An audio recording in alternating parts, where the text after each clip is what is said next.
vô nhà rồi cái gì đây nó mùa sáng nhiều này vậy đó lấy như cái khi nó xỉa cho nó luôn nó cho như nào đây đấy lúc xẻ nào mà tiền đi xỉa rau nhu này vậy xỉa rau nhu nó nữa nó những bạn nó chạy lông tè nó mà dùng nó lông chạy tè có dùng xỉa to nó to thoát lại dùng chạy tè nó vậy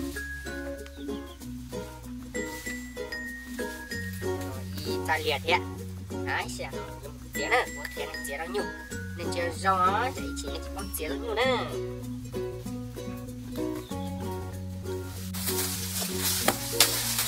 cái vô cho con dừa nó đừng nào mà cái tia đấy nữa nhìn nó màu sáng luôn sau này nó trứng ngọt thôi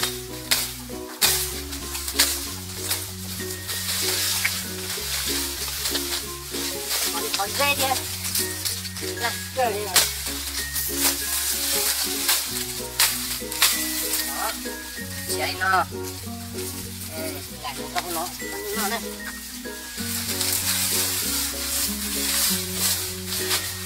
khỏi dê cho ngoài dòng xay dòng nó khỏi dê nữa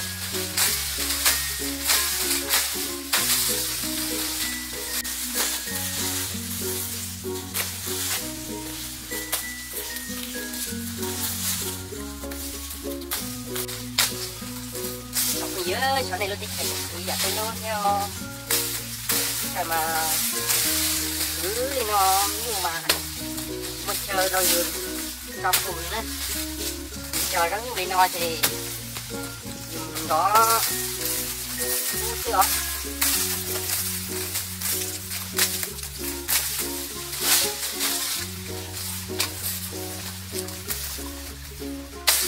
tại vì nó tuổi được không? Nó lìa đi lìa mà chê cho cũng nhớ. Sao này?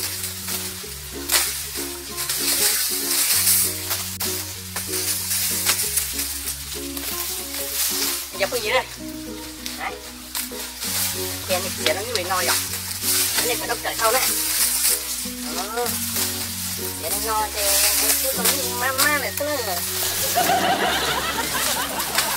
giờ chỉ nó khi sát cần tí đó là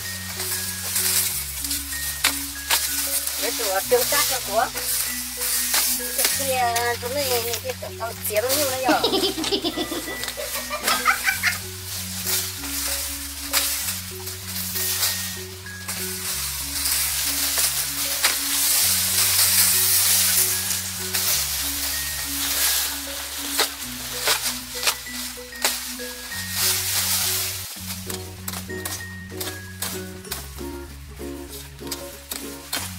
cho xếp theo đấy cho con gì còn nó cởi đi nó nữa nó mà nó cắt cởi tí nữa